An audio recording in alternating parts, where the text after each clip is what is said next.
What should we make for the New Year's feast? It's that time of year again. I'm mused. I'm Sherry, a 31-year-old professional. Most of my female colleagues have left the company for marriage or childbirth, leaving just one single woman and one married woman besides me. With new young employees constantly joining, the three of us joke about already being the senior ladies here. I've reached a supervisory role, but advancing further seems tough. Still, I'm content, working for a stable company, earning a decent salary, and enjoying time with my colleagues. My husband, Kevin, is 2 years younger than me and is climbing the corporate ladder smoothly, well regarded by his bosses. Both of us work full-time, and since we don't have kids yet, we live a comfortable life. We're usually frugal, except for special occasions like vacations or birthdays. Neither of us is into brand name stuff, and we don't have many material desires, preparing for the possibility of having a child and enjoying life together. If we don't have children, we'll save money and live happily regardless. As soon as Halloween ended and the city transitioned to Christmas decorations, I started thinking about the new year. Every year, Kevin and I prepare a New Year's feast and drinks to bring to my in-laws. Somehow, this has become the norm. The first New Year's after we got married, my mother-in-law asked me to pick up a ham she had ordered. It turned out she hadn't paid for it yet. I brought her the ham, but she didn't mention the money. I assumed she would settle up later, but that never happened. When my husband casually asked her about it, she said she was busy and would handle it later. Then, when my husband wasn't around, she remarked, "You can at least pay for the ham, right? After all, we are the ones preparing for New Year's here." I wouldn't have minded paying, but the way she said it without even a thank you was irritating. We had already bought drinks and snacks as she had requested, and even brought New Year's gifts. It's an hour away by car, so I can't stay overnight. I wondered what preparations were actually needed. If she had said she was making a homemade feast, I would have been impressed, but she had just bought everything from the store, and there were no New Year's decorations. I convinced myself that hosting is hard work and decided to let it go. The following year, my mother-in-law asked us to bring not just drinks and snacks but also the entire New Year's feast. We complied, thinking it was only a few times a year that we visited my husband's parents. When we arrived, his sister and her husband were there too. They ate so much that it was no wonder they were that size. The feast disappeared in no time, and I barely got any. "Next time bring more, we are here for 3 days. This isn't enough," my mother-in-law said. "Oh, this seems a bit scant, don't you think? Make sure to bring more next time," my sister-in-law added. I gave a non-committal nod, overwhelmed by their energy.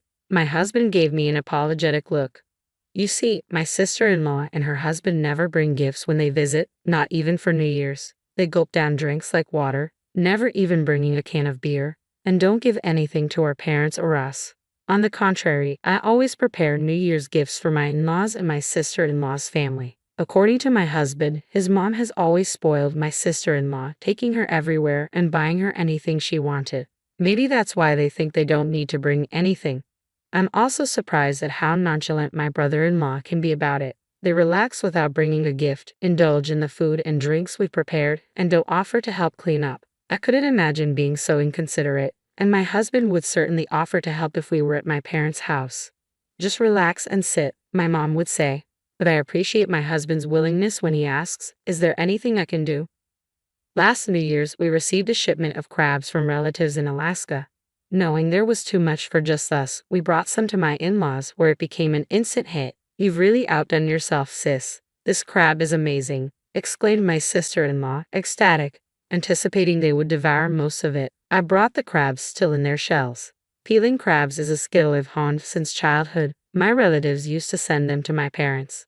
As we gathered around the dinner table, I swiftly peeled crabs for my husband and myself. My mother-in-law and sister-in-law's family, less accustomed to the task, struggled to keep pace. Eventually, my mother-in-law urged my father-in-law to speed up his peeling, and my sister-in-law reached over to our plates. "You're so good at this. Could you put some on my plate next?" she asked. Without protest, I became the designated crab peeler for my sister-in-law and her husband, even when my husband remarked, "You're not children. Peel your own." They paid no mind. To make matters worse, not a single thank you was uttered. Later, as if they truly enjoyed it, they even mentioned, "Can't wait for more crab next year." Yet, according to my mom, this season's catch wasn't good. For this year's New Year's feast, I had a particular idea in mind. "Hey, what do you think? I showed my husband a catalog. A restaurant in Minnesota had teamed up with a department store to offer New Year's meals for the first time. Thanks for always taking the lead on this, but my folks might not fancy it. Let's aim for something more budget-friendly. This seems a bit pricey, he suggested. I understood his point, yet I didn't want to settle for something merely abundant but lacking in flavor. You never know what snide comments might arise, and I wanted my reserved father-in-law and kind-hearted husband to enjoy a delicious meal.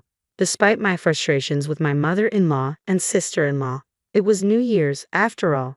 If it resulted in a good time, then all the better. That sentiment lingered as I shared some good news with Kevin. The Minnesota restaurant preparing this New Year's feast was where a friend Mary had tied the knot. Remember her wedding? I asked him. Ah, Sherry's best friend from high school. She came all the way from Minnesota. Yeah, I'd love to visit her restaurant someday. So this department store has been trying to get me on board for 2 years to supply them with New Year's dishes. Turns out they're a bit anxious, so they're offering a 30% discount to family. Oh, really? So we're included in that deal? Yes, she said it's a special offer, and it's not just about the discount. They're also looking for feedback, so we'll fill out a survey afterward. Got it. Well, let's make the most of it for this new year. And then came New Year's Day. The feast, drinks, and snacks were all packed and ready to go. The takeout boxes for the feast were nearly double the usual size, thanks to Mary, who mentioned they offered extra large ones. The whole package weighed almost 13 pounds, requiring careful handling to load into the car. Remembering last year's traffic jam, we opted to leave early. The roads were clear, and we arrived sooner than expected. As we rang the doorbell, my father-in-law greeted us warmly. We exchanged New Year's wishes and stepped inside, but my mother-in-law was conspicuously absent. She might still be sleeping, my father-in-law apologized. I called her, but she hasn't come down. Is she not feeling well? I inquired. No, it's not that. It wasn't the crack of dawn, but here we were, all set to celebrate New Year's, and she was still asleep after asking us to prepare everything. I couldn't help but feel irritated. Exchanging frustrated glances, we sighed, realizing that complaining wouldn't change anything. I took over making coffee for my father-in-law. I knelt in the spot where everything had been, a routine my mother-in-law always requested of me. My sister-in-law likely had no clue about this tradition. Unlike my mother-in-law and sister-in-law, my father-in-law exuded calmness. Conversations with him were always reassuring. My husband, gentle and comforting like his father, seemed to take after him. They even shared a striking resemblance in their smiles. As we sipped tea with my husband and father-in-law, a rare sense of ease settled over me at my in-laws' home. That moment, I decided to let my father-in-law, who seldom received proper appreciation, enjoy the New Year's feast. I began unpacking the oversized take-up boxes, and my husband quickly fetched plates. This spread looks extravagant this year, Sherry. I'm sorry you're always the one doing all the work, my father-in-law remarked. Don't worry about it, father-in-law. This is a special New Year's feast from a restaurant in Minnesota, I replied. Wow, that sounds wonderful. With all this food, I'll have to give you a proper thank you this year, he said appreciatively. Both my husband and I exchanged bewildered glances. My father-in-law mirrored our confusion with a puzzled expression. About 10 minutes later, "Oh, Kevin, you're already here." Heavy footsteps echoed on the stairs as my mother-in-law emerged, appearing larger than when we last saw her during the summer. We were in the midst of exchanging New Year's greetings when we heard a car pull up outside. It seemed my sister-in-law and her family had arrived. "Mom, we're here." My stepsister burst through the front door with excitement. "Happy New Year." I greeted her warmly, but she skipped the pleasantries and eagerly asked, "Hey, did you bring it this year too?" Her eyes sparkled with anticipation. I bit my tongue, holding back my thoughts, and redirected my focus to the New Year's feast. This year I ordered some special New Year's dishes like Willy Bird turkey from Minnesota, I announced. Immediately, both my mother-in-law and stepsister expressed disappointment, chiming in with a disapproving, "What? No crab? It's New Year's. There should be traditional dishes like crab or oysters." I was taken aback by their reaction. I had gone to great lengths to prepare this feast, and not a single word of thanks was uttered. I had carefully selected quality dishes, even opting for larger portions knowing how much they eat. My patience was wearing thin.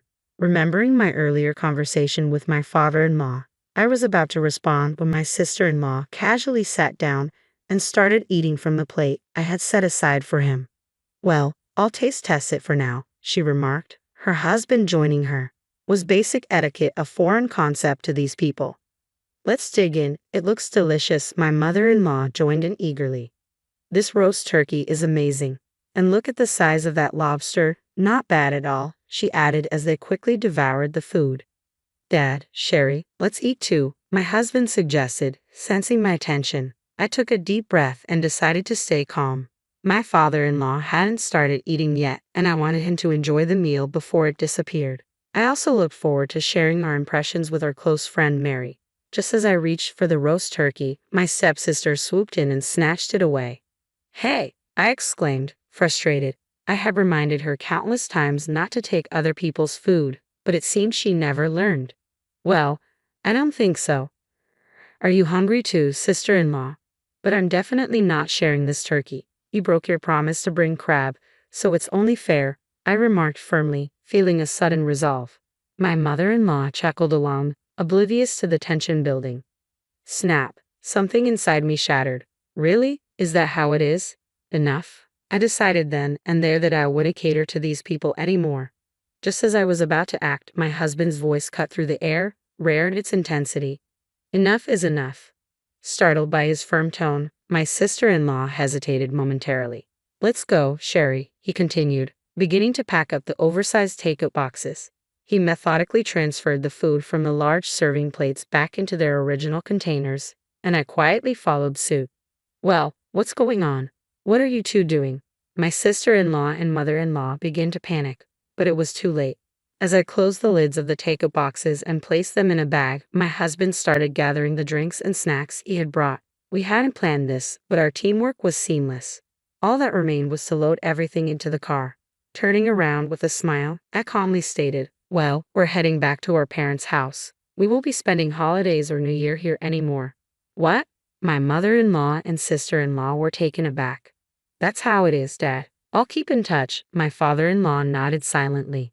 As we prepared to leave with our belongings, my mother-in-law and sister-in-law protested. Oh wait, why are you taking everything? You can leave if you want, but leave the food. Sherry, is this how you treat your husband's family? Kevin is so kind-hearted. He would never do something like this. What have you been telling him? They were being hypocritical, and I couldn't let it go unaddressed. I looked directly at my mother-in-law. Mother-in-law, as I mentioned earlier, this year's New Year's feast was ordered from a restaurant in Minnesota. So what? Don't you care about the cost? Why should I? You guys bought it, so it's none of my business, I retorted firmly. Then where did the money that my father-in-law provided go? I pressed, sensing a shift in the atmosphere. What? My mother-in-law gasped, her hand instinctively covering her mouth. It dawned on me that every year my father-in-law had been offering money for the meals we brought, yet we never accepted it. Where had that money gone? My mother-in-law's expression paled, realizing she had been caught in her deceitful act. What are you talking about? She stammered, attempting to deflect. Are you still going to pretend you don't know? We were utterly shocked when my father-in-law told us, I exclaimed, frustration clear in my voice. My father-in-law looked equally stunned. It was only when he noticed our confusion that he realized we had never received any money from him. He had allowed his wife and daughter to mistreat us, thinking he was covering the expenses. Despite us bringing the food, my mother-in-law and sister-in-law had arrogantly consumed it, assuming it was paid for by him. What's happening? I've been giving you both extra money every year, even for transportation, haven't I? My normally mild-mannered father-in-law's voice rose in disbelief. Oh well, you see, my mother-in-law faltered, her eyes shifting nervously. Do you understand how much effort it takes to select and bring the food every time? Just moments ago, you were still asleep, I pointed out sharply. Well, she stammered, clearly caught off guard. Every New Year's, we strive to please everyone. It's not merely about the money. What truly stings is the absence of gratitude, I continued, my frustration mounting. Oh, my mother-in-law muttered, and my sister-in-law looked visibly uneasy beside her. My suspicions grew stronger. You were aware of the money Dad set aside, weren't you? In fact, you've been using it for your own purposes. I had struck a nerve. Considering how much my mother-in-law favored her, it seemed entirely plausible. What are you talking about? No, it's Mom. My sister-in-law protested, clearly flustered under my father-in-law's stern gaze. It was clear there was nothing more to discuss here. "Let's go, Sherry," my husband urged. "Okay, goodbye," I replied tersely. We packed our belongings into the car and drove away without a second glance back. "Wait, what about New Year's? We could bring over some roast turkey for you." I thought I heard the voice call out from behind, but I didn't turn back. At this point, suggesting sharing was utterly clueless. My husband's timing was impeccable, and I burst out laughing. From then on, we had a fantastic New Year's celebration at my parents' house. We savored a feast from the restaurant where my best friend Mary works. My mom even offered her critiques of each dish, prompting me to take detailed notes. As I compiled them, it almost felt like creating a formal review. We included these notes with the survey we received and were pleasantly surprised by an unexpected gift. Mary's family appreciated our thorough feedback and found our diverse tastes intriguing. They even extended an invitation to their renowned restaurant in Minnesota. While the invitation was lovely, what touched me most was seeing how cherished Mary is in her new home. It warmed my heart to know my best friend is thriving and happy. Regarding Kevin's family, it turned out my mother-in-law had been pocketing the money my father-in-law intended for us. She falsely claimed she had given it to us while she and my sister-in-law indulged in extravagant lunches at upscale hotels. Most of the funds were squandered on lavish meals. To make matters worse, more of my mother-in-law's financial dishonesty came to light, enraging my usually gentle father-in-law. She had underestimated him, assuming he wouldn't take issue with it. Now, she is facing the prospect of divorce. I was taken aback by this revelation about my typically calm and kind father-in-law. Perhaps it was his very nature that led him to be unforgiving about withholding money from his son and daughter-in-law. Basic courtesies like expressing gratitude and offering apologies were absent in my mother-in-law and sister-in-law's behavior. If only they had greeted us with a smile and a simple thank you. In hindsight, if we could have all enjoyed the meal together, the money wouldn't have been an issue. Despite their modest income, my sister-in-law and her husband had been living beyond their means, relying on my father-in-law's financial support. Now, he's made it clear he won't give them another cent. As my husband recounted all this, he asked me, "Hey, I still want to maintain a good relationship with Dad. Is that okay with you, Sherry?" "Absolutely," I replied without hesitation. It's a shame we couldn't share our New Year's feast with him. Oh, since we received that invitation, how about we bring him along when we visit the restaurant? Great idea. He'd enjoy that. He's a big ice hockey fan, so Minnesota would be perfect for him. It's hard to believe, but watching sports is one of his hobbies. Really? My dad loves ice hockey too. Our conversation continued effortlessly. I started thinking about how our fathers might get along just as well. Why not invite my parents along and plan a trip to Minnesota with everyone? The idea filled me with joy.